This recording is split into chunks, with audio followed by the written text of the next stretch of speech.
Hello friends, welcome to the channel. If you're interested in our stories, please subscribe to our channel. So this took place in winter of 2019. For reference, I'm a 19-year-old male who's 5'11" and 170 pounds up to Ohio to visit some mutual friends and some family member. We currently live in Florida, so it would be a 15-hour drive. So we get about midway through the drive, and we need to stop at our rest off to stretch out our legs and go get some snacks. This was around 10:30. At night, Rain decided to use the bathroom wash filter Instagram on my phone, and Frank is still in the bathroom. Man, did you fall in? Korea up. Well, right after I sent that text, a random woman just walked up to me and asked if I've seen someone named Abel. I've been startled that she literally adhered. Out of nowhere. Then, reply back. No, ma'am. I'm just waiting for my friend, nearly making me drop my phone. Scared me supposed to ride after she said this. I had her scream coming from the bathroom. I sprinted the fastest I've ever in my life towards it, screaming Frank's name. And when I opened the door, disgusting man I've met, pointing a knife at Frank. I yelled the man if he doesn't let Frank go. I'm giving me a chance to tackle one that Frank helped get the knife away. The mom actually called the police for us. And they took forever while Frank and I held him down, turns out several times, threatening and yelling at people who use this rest stop. Hey, when did some time in a psychiatric ward? I don't know how he got out. But even to this day, if that lady never came up to me, happened to Frank. Thank God I didn't get worse than what it already was. So this happened a few years ago.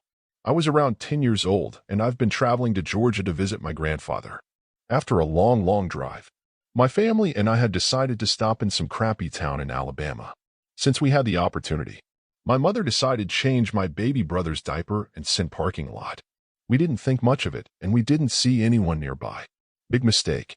After about a minute or so, brother mid-chain and rushes into the other side of the car in a panic. While this happened, I noticed my stepdad reached for his gun and hold it tightly. I decided to peek out of the window to figure out what the hell the commotion was. Reminded that moment windows are going the way, we ran. We waited for a few minutes, and then the man kept circling the building with my stepdad still holding on to his weapon. I'm not really sure if the driver of that car has done something with my stepdad or is gone or what. But all of a sudden it just stops her going and left the lot. But still wonder what could have happened? Always stay safe out there, guy, and make sure to carry a weapon whenever you visit shady area. For the sake of the story, I'm going to call myself Brad. The story happened on Christmas 2022. For some info, and I live in Delaware County, Pennsylvania, but I have a very huge extended family, and many of my family members live in Miami, Florida. So just like I do every Christmas, I decided to take a trip to Miami, Florida to visit my family that lives there. I stayed in my 3 cousins' house. I'm going to refer to as Jack and Jason and Adrian. They live in a big house in Boca Raton. We did the usual stuff. We spent time with our aunts and uncles and generally had a good time as expected. We also have lots of food and fun. But me and my 2 cousins are extremely close to each other, and the majority of our time alone together. But we're also very adventurous. We have one thing in common. We love anything that has to do with horror. We'll love to watch real-life non-paranormal horror videos and listen to horror stories on YouTube the night and do random night road trip. Me and my cousins decided to go out at 2:30 in the morning. Hey bro, instead of taking the car, go out on flirt. I responded, dude, really? Are you crazy? Unfortunately, Jack and Jason agree with Adrian and said, come on, man. Don't be a pussy. Let's just go out on foot.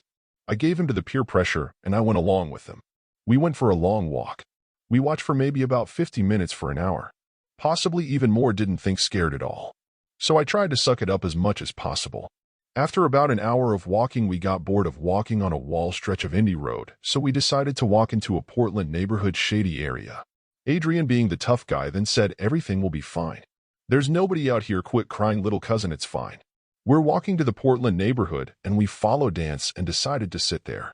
We kind of just sat there and just talked about life in general, as well as our childhoods and whatnot.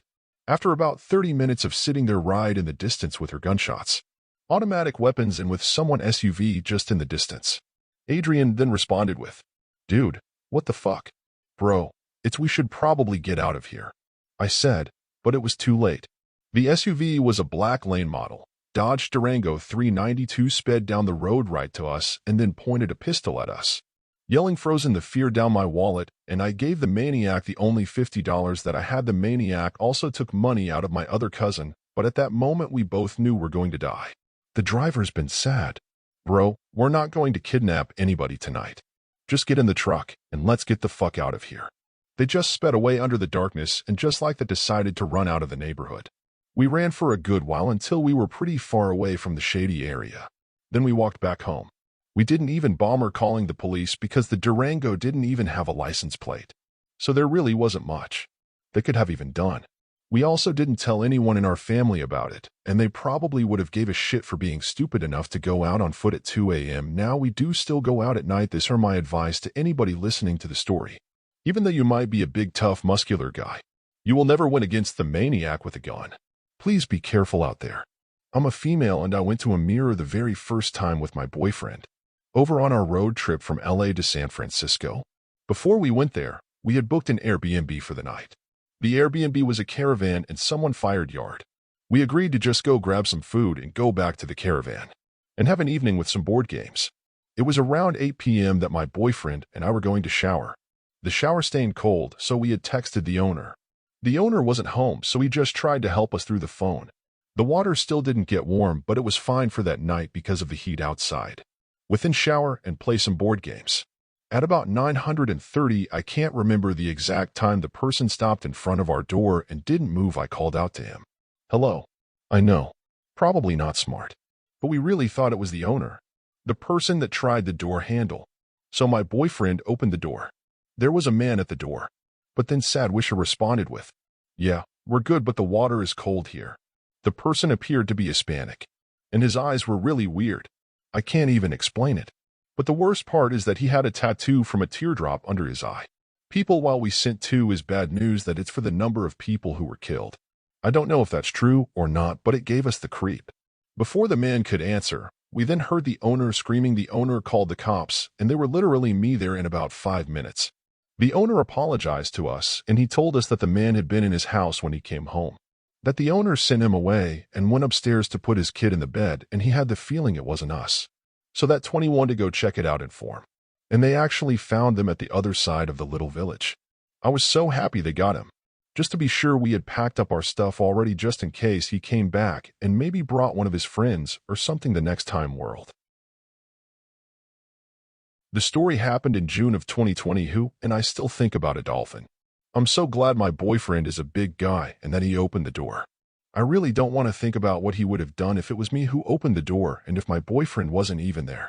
I'm really happy nothing bad came from it, and that the owner was paying good attention to his property. I'm an 18-year-old male. This happened to me in the middle of July while I was on a date trip with my family to a small coastal town called Montana, located at the tip of Long Island, exploring the different boutiques around town, which I want to know heart of. At one of the tables in the center of the cafe, peripheral vision. Pale, freckles, red tank top, sunglasses and baseball cap. Mid to late 30. Normally, I wouldn't have paid any mind to the man, but I could feel his eyes staring at me attractive, and I just went back to scrolling through Instagram. Still lingered. And it sent me on. The man had a brief encounter with the person behind the counter, but none of it I can make it out from where I was today. Then he said down view across the cafe towards one of the bathroom, and out of the corner of my eye, I could see his head slowly turn to follow me. I like myself there, giving myself 5 minutes to cool down before I got out, assuming that he did what a normal person would have done. Lost interest and laughed. Mine is available. The door to leave that bathroom literally waiting for me.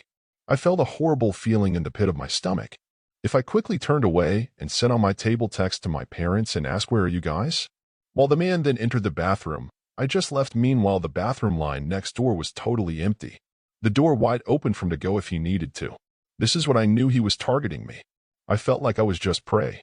When the man left the bathroom, it scared me down where I sat before. Accident didn't stop there. The walls of this cafe were large last paint, allowing me to see the strange man outside rolling the exit, watching me through the glass and waiting for me to walk out.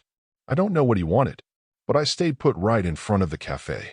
And after about 10 minutes finally walked off. Within the next few minutes I found myself with my dad outside the cafe. I wanted to tell him about what I had just experienced, but he was already pissed off about an argument with my mom, and I didn't want to make anything worse. While I complained to me about a situation, I found myself frozen in fear. A dry lump in my mouth wrote, totally and moving finally with storm walking and within regroup with my mom and sister, making her way through the town towards our car. It had been parked 2 or 3 blocks down while my mom and dad continued to go wet at the entire time. He's following me right behind us, and me only finally we make it to a corner, and on the other side of the cross wall is where we're parked. Separates the man from behind us from being able to follow us across. My family and I then get into the car. Everybody but me and Bolivia just to what has been going on. And if we pulled away from the curb and begin dropping off. I stare out the window, then walking eyes with a man is a dance on the corner. Completely still. And then we're gone. I don't know what he wanted, but if things had been just a little bit different, my wife really could have taken a very darn turn. My mom and I were driving back from visiting my middle sister over a long weekend or away. Anyway, my mom has a rule of her own that she's passed down to my sisters and me. What is it for traveling by ourselves, or if there's not a male traveling with us? To only use the populated gas station spots, rather than the randomly placed ones on the interstate. I know the thing to know. Does my mom drinks a lot of Diet Coke while traveling, and this trip was no different in its abundance of the bathroom break. We're about an hour away from our destination to get home, while my mother said she had to use the restaurant. Unfortunately, we had already passed the newest gas station restaurant, which was an hour in the opposite direction of where we wanted to end up. So, my mom told me that she was going to break her own rule as well, snooze access to a restaurant. There was a secluded rest stop where we were at the time. So, my mom pulled off the interstate and parked in the parking lot. Of course, I sensed secluded. So, my mom was apprehensive but also didn't want to piss her pants.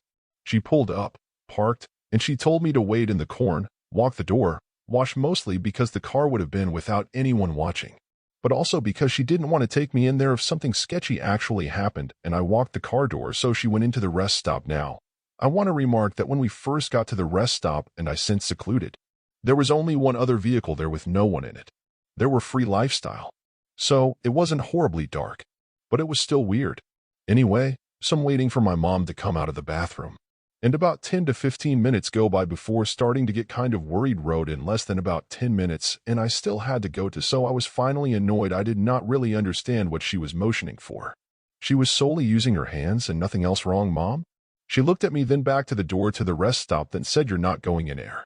We're leaving now." Really confused. I looked over at the insurance and I saw that there was a gray-haired, very rough-looking older dude that had the audacity to follow my mom right out of the rest stop. Dad, just staring at us disgusting, hands on the front of the car, and start leaning forward. Car was still running. She then booked it into reverse. And then when she backed up the car far enough to safely drive off, she then sped out of the parking lot requesting a ride somewhere. Hey apparently jumped in her when she said no. As far as I know, from that location to home, the man didn't follow up. I also doesn't have to go to the bathroom until we got home. They safe everyone for everywhere. Always in disguise. Don't ever break the rules you make out of gun instinct. Because if you do, you may not ever recover. Hey, everyone. That's about it for today's story. Thank you for staying with us until the end of this video. Have a good night, everyone.